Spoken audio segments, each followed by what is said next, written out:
Tatlong mahalagang bagay na di dapat mawala sa paglilingkod. Una, voice of God.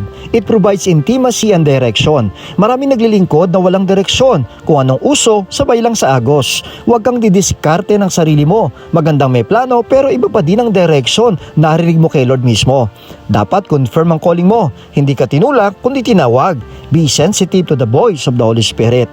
Pangalawa, fear of God. Kapag may takot ka sa Diyos, lalayo tayo sa paggawa ng kasalanan. He looks for a holy vessel na sisidlan ng kanyang kapangyarihan. Protektahan ang relasyon sa Diyos, si Lord ang audience natin. Siya'y nakatingin. Matuwa siya ang tanging nasain. Pangatlo, presence of God. Lahat pwedeng mawala. Huwag ang presence ni Lord sa buhay mo. Tandaan, anyone can minister but not everyone can carry the presence of God. Ito yung selyo ng calling mo, ang pagsama niya sa pamamagitan ng banal na espiritu.